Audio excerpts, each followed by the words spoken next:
यात्रा कार्यक्रम रे आपनको स्वागत करू। आसंतु आमे पालक प्रेमाशीष सतमान को द्वारा लिखित आजिर डिवोशन विषय रे चर्चा करिबा।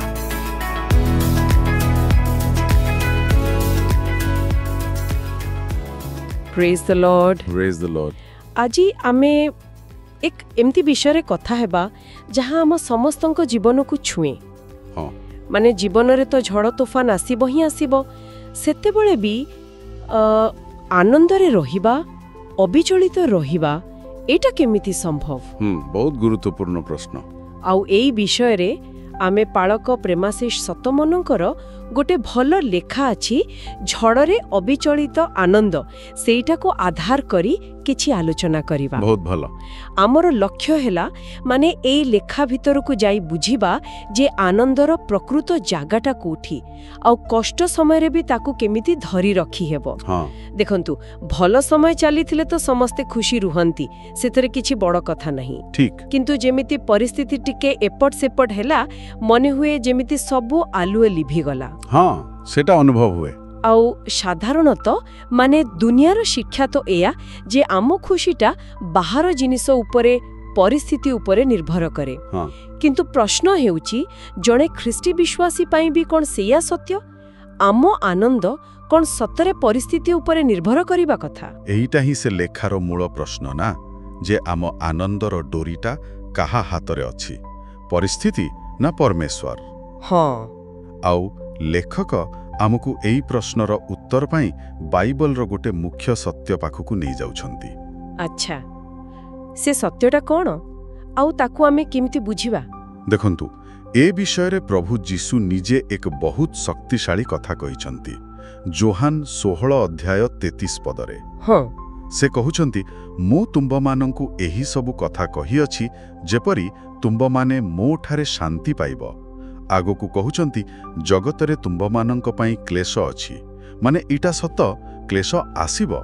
हाँ, एटा को से आगुरु कहि देइछंती एकदम। किंतु तापरे कहउछंती, तथापि साहस कर, मु जगतकु जय करि अछि। एठी देखंतु दुईटा कथा, क्लेश अछि हेले शांति भी अछि जीसुंक ठारे, कारण से जगतकु माने सबु समस्या, सबु नकारात्मकताकु जय करि सारिछंती। वाह। तेणु आम आनंदटा परिस्थितिर गोलाम हेबा दरकार नाही। एटा सुनिले ही गोटे बड़ आश्वासन लागुछि। किंतु ए प्रकृत जीवन रे जेतेबेले सतसतिका झड़ आसे, सेतेबेले आनंद को बजाय रखिबार उपाय कोन? हाँ, सेटा प्रैक्टिकल प्रश्न। लेखक कहउछंती जे आमर ध्यानटा माने आम फोकसटा कोठी अछि, सेटा बहुत गुरुत्वपूर्ण। एटा एमिति भाबंतु आमे गाड़ी चलाउछे आ भारी कुहुडी। जदि आमे खाली सामना रे थिबा कुहुडी को देखिबा तेबे डरो लागिबो, आगो को जीवा को साहस हेबनी।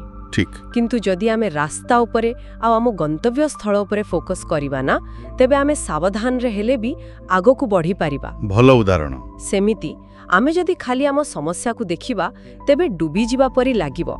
किंतु जदि आम ध्यानटा परमेश्वरंक उपरे, तांको प्रतिज्ञा उपरे, तांको महानता उपरे रखिबा, तेबे एई सामयिक समस्या गुड़िक आउ एते बड़ किंबा भयंकर लागिबो नाई। एकदम। आउ आपण जो ध्यान केंद्रित करिबा कथा कहिले, सेटा केवल गोटे मनस्तात्विक कौशल नुहे, ता पछरे गोटे गभीर आध्यात्मिक सत्य अछि। अच्छा।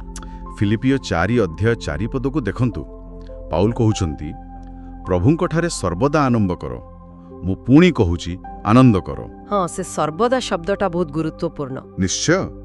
एइटा सूचाउछि जे ए आनंद परिस्थिति उपरे निर्भर करे ना, एटा परमेश्वरंक ठारू मिलुथिबा गोटे दान, पवित्र आत्मांकर गोटे फल।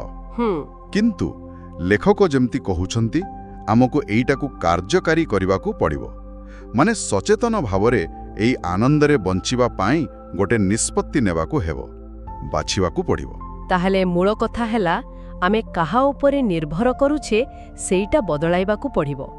परिवर्तनशील परिस्थितिरू आम निर्भरशीलता को हटाई अपरिवर्तनीय परमेश्वरंक उपरे रखिबाकू हेबो, सेइठू ही प्रकृत स्थिरता आसीबो। ठीक कहले। जेमिति एब्री 13.8 कहूची, जीसु ख्रीष्ट काली, आजी ओ सदाकाल एकापरी अछंती।